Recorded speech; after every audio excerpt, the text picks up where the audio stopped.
Hi friends, welcome back to my channel. ಹೇಗಿದ್ದೀರಾ? ಎಲ್ಲರೂ ಆರಾಮದಿರಿ ಅಂದ್ಕೊಂಡಿದ್ದೀನಿ. ನಾವು ಸಹ ಆರಾಮದೀವಿ. ಬನ್ನಿ ಇವತ್ತಿನ ರೆಸಿಪಿ ಏನು ಅಂತ ನೋಡೋಣ. ಏನಪ್ಪ ರೆಸಿಪಿ ಅಂದರೆ, ನಾನ್ ವೆಜ್ ಮಾಡಿರ್ತೀವಲ್ಲ, ನಾನ್ ವೆಜ್ ಅಂದರೆ ಮಟನ್ ಸಾರು, ಚಿಕನ್ ಸಾರು, ಫಿಶ್ ಸಾಂಬಾರು ಅಥವಾ ಗ್ರೇವಿ, ಮಿನಿ ಗ್ರೇವಿ ಏನೇ ಮಾಡಿರಲಿ, ಈ ರೈಸ್ ಏನು ತೋರಿಸ್ತಿದ್ದೀನಲ್ಲ ಆ ರೈಸ್ ಮಾಡಿಕೊಂಡ್ರೆ ಸಾಕು, ಸಖತ್ತಾಗಿರುತ್ತೆ. ಚಪಾತಿ ಮತ್ತು ಮುದ್ದೆ, ರೊಟ್ಟಿ ಏನೂ ಬೇಡ ನಾನ್ ವೆಜ್ ಸಾಂಬಾರು ಜೊತೆ. ಈ ರೈಸು ಅಷ್ಟು ಚೆನ್ನಾಗಿರುತ್ತೆ. ಅದನ್ನು ಹೇಗೆ ಮಾಡೋದು ಅಂತ ನಿಮ್ಮ ಜೊತೆಗೆ ನಾನು ಶೇರ್ ಮಾಡ್ಕೊಳ್ತಾ ಇದ್ದೀನಿ. ಬನ್ನಿ ರೈಸ್ ಹೇಗೆ ಮಾಡೋದು ಅಂತ ನೋಡೋಣ. ನೋಡಿ, ಮೊದಲಿಗೆ ನಾನಿಲ್ಲಿ ಅಕ್ಕಿನ ತೊಳ್ಕೊಳ್ತಾ ಇದ್ದೀನಿ. ನೋಡಿ, ತೊಳೆದು ತೊಗೊಂಡು ಬಂದಿದ್ದೀನಿ.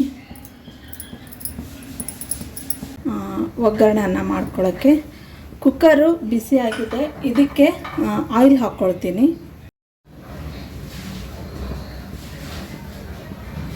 ಒಂದು 4-5 ಟೇಬಲ್ ಸ್ಪೂನಷ್ಟು ಆಯಿಲ್ ಹಾಕ್ಕೊಂಡಿದ್ದೀನಿ. ಇಲ್ಲಿ ಎಣ್ಣೆ ಬಿಸಿ ಆಗಿದೆ. ಒಂದೆರಡು ಪಲಾವ್ ಎಲೆನ ಹಾಕ್ಕೊಂಡಿದ್ದೀನಿ. ನೋಡಿ, ಉದ್ದಕ್ಕೆ ಹೆಚ್ಚಿರೋ ದೊಡ್ಡ ಈರುಳ್ಳಿನ, ಒಂದು 2 ಈರುಳ್ಳಿನ ನಾನಿಲ್ಲಿ ಕಟ್ ಮಾಡಿ ಹಾಕ್ಕೊಂಡಿದ್ದೀನಿ. ನಿಮ್ಗೆ ಎಷ್ಟು ಬೇಕೋ ಕ್ವಾಂಟಿಟಿ ಅಷ್ಟು ಹಾಕ್ಕೊಳ್ಳಿ. ನಮ್ಮ ಮನೆಯಲ್ಲಿ ಜಾಸ್ತಿ ಈರುಳ್ಳಿ ತಿನ್ನಲ್ಲ ನನ್ನ ಮಕ್ಕಳು, ಹಾಗಾಗಿ ಸ್ವಲ್ಪ ಹಾಕ್ಕೊಂಡಿದ್ದೀನಿ. ಇವು ಚೆನ್ನಾಗಿ ಫ್ರೈ ಆಗಬೇಕು, ಬ್ರೌನ್ ಕಲರ್ ಆಗಬೇಕು. ಇವು ಈರುಳ್ಳಿ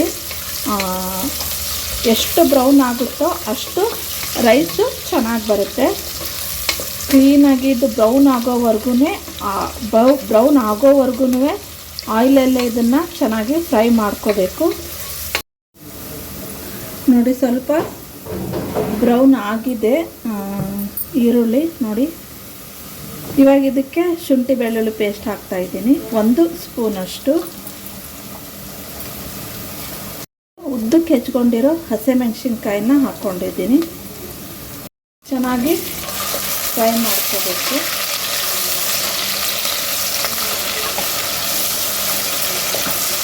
ನೀವು ಇದಕ್ಕೇ ಸ್ಪೈಸಸ್ನೂ ಸಹ ಹಾಕ್ಕೋಬೋದು. ಏಲಕ್ಕಿ, ಲವಂಗ, ಚಕ್ಕಿ, ಮೆಣಸು. ಈ ಒಗ್ಗರಣೆಯಲ್ಲೇ ನಾನು ಇದು ಪಲಾವ್ ಎಲೆ ಹಾಕಿದ್ನಲ್ಲ ಆವಾಗ ಹಾಕ್ಕೋಬೋದು. ನಾನಿಲ್ಲಿ ಮಟನ್ ಸಾರು ಜೊತೆ ಮಾಡ್ತಿದ್ದೀನಲ್ಲ, ಹಾಗಾಗಿ ಮಟನ್ ಸಾರಲ್ಲೇ ಸ್ವಲ್ಪ ಮಸಾಲೆ ಇರುತ್ತೆ. ಮತ್ತು ಇದಕ್ಕೂ ಮಸಾಲ ಹಾಕಿದರೆ ಭಾಳ ಹೆವಿ ಆಗುತ್ತೆ ಅಂತ ಹೇಳಿ ನಾನು ಇದಕ್ಕೆ ಮಸಾಲೆನ ಹಾಕ್ಕೊಂಡಿಲ್ಲ. ಈರುಳ್ಳಿ ಇನ್ನೂ ಒಂದು ಸ್ವಲ್ಪ ಬ್ರೌನ್ ಆಗಲಿ, ಆಮೇಲೆ ಮತ್ತೆ ಮುಂದೆ ಅಕ್ಕಿ ಹಾಕ್ಕೊಳ್ಳೋಣ ಇದಕ್ಕೆ. ನೋಡಿ, ಈರುಳ್ಳಿ ಬ್ರೌನ್ ಆಗಿದೆ. ಇವಾಗ ನಾನು ತೊಳೆದಿಟ್ಕೊಂಡಿರೋ ಅಕ್ಕಿನ ಹಾಕ್ಕೊಳ್ತೀನಿ.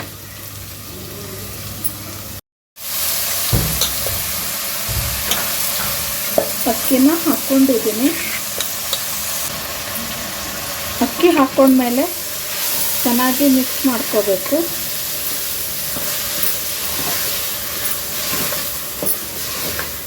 ನಾನಿಲ್ಲಿ 2 ಗ್ಲಾಸಷ್ಟು ಅಕ್ಕಿ ತೊಗೊಂಡಿದ್ದೀನಿ. 4 ಗ್ಲಾಸಷ್ಟು ನೀರನ್ನ ನಾನಿಲ್ಲಿ ಹಾಕ್ಕೊಳ್ತೀನಿ. ನೋಡಿ, ಇವಾಗ ನೀರನ್ನ ಹಾಕ್ಕೊಳ್ತೀನಿ. 2 ಗ್ಲಾಸ್ ಅಕ್ಕಿಗೆ ನಾನು 4 ಗ್ಲಾಸ್ ನೀರು ಹಾಕ್ಕೊಂಡಿದ್ದೀನಿ. ಸ್ವಲ್ಪ ಮೆತ್ತಗೆ ಬೇಕು ಅನ್ನೋರು ಕರೆಕ್ಟ್ 4 ಗ್ಲಾಸ್ ನೀರು ಹಾಕ್ಕೊಳ್ಳಿ. ಉದುರುದ್ರವಾಗಿ ಬೇಕು ಅನ್ನೋರು 3.5 ಗ್ಲಾಸಷ್ಟು ನೀರನ್ನ ಹಾಕ್ಕೊಳ್ಳಿ. ನಾನು ಸ್ವಲ್ಪ ಮೆತ್ತಗೆ ಮಾಡ್ತಾಯಿದ್ದೀನಿ ರೈಸು, ಹಾಗಾಗಿ ನೀರನ್ನ 4 ಲೋಟ ನೀರು ತೊಗೊಂಡಿದ್ದೀನಿ. ಈ ಕಡೆ ಪಾಪಜೆ.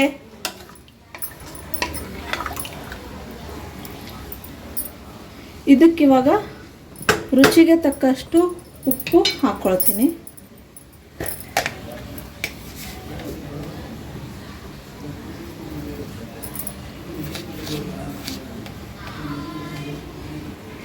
ಒಂದೂವರೆ ಸ್ಪೂನಷ್ಟು ನಾನಿಲ್ಲಿ ಉಪ್ಪು ಹಾಕ್ಕೊಂಡಿದ್ದೀನಿ.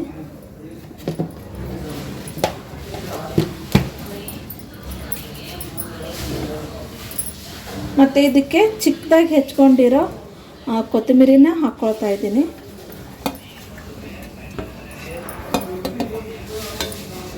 ಪುದೀನ ಎಲೆನ ಒಂದೊಂದಾಗೆ ಬಿಡಿಸಿ ಹಾಕ್ಕೊಂಡಿದ್ದೀನಿ.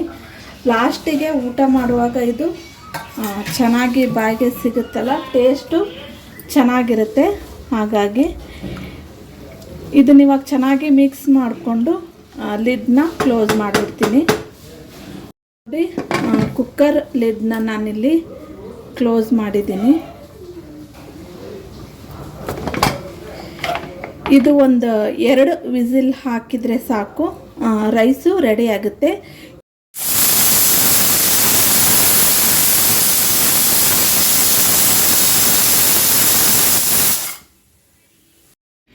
ನೋಡಿ, ಸಾರಂತೂ ರೆಡಿಯಾಗಿದೆ.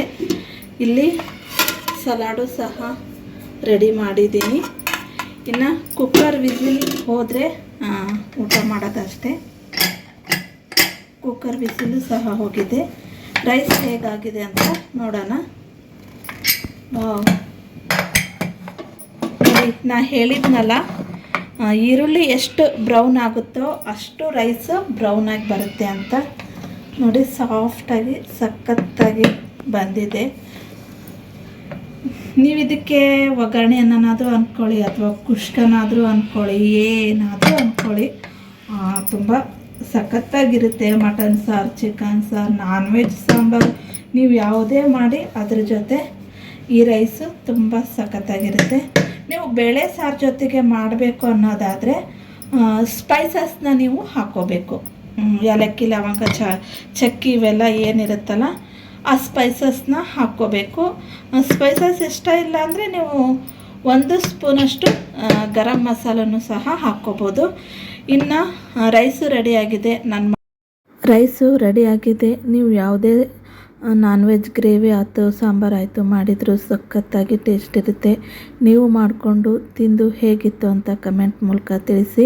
ನಾನು ಮಾಡಿರೋ ಈ ರೆಸಿಪಿ ನಿಮ್ಮೆಲ್ಲರಿಗೂ ಇಷ್ಟ ಆಗಿದೆ ಅಂತ ಅಂದ್ಕೊಳ್ತೀನಿ. ಇಷ್ಟ ಆದರೆ ಲೈಕ್ ಮಾಡಿ, ಶೇರ್ ಮಾಡಿ, ಹೇಗಿತ್ತು ಅಂತ ಕಮೆಂಟ್ ಮೂಲಕ ತಿಳಿಸಿ. ಹಾಗೆ ಸಬ್ಸ್ಕ್ರೈಬ್ ಆಗೋದನ್ನು ಮಾತ್ರ ಮರಿಬೇಡಿ. ಪಕ್ಕದಲ್ಲಿರೋ ಬೆಲ್ ಐಕನ್ನು ಒತ್ತಿ. ಮತ್ತೆ ಇನ್ನೊಂದು ವಿಡಿಯೋದೊಂದಿಗೆ ಸಿಗೋಣ. ಅಲ್ಲಿವರೆಗೂ ಸರ್ವೇ ಜನ ಸುಖಿನೋ ಭವಂತು. ಬಾಯ್.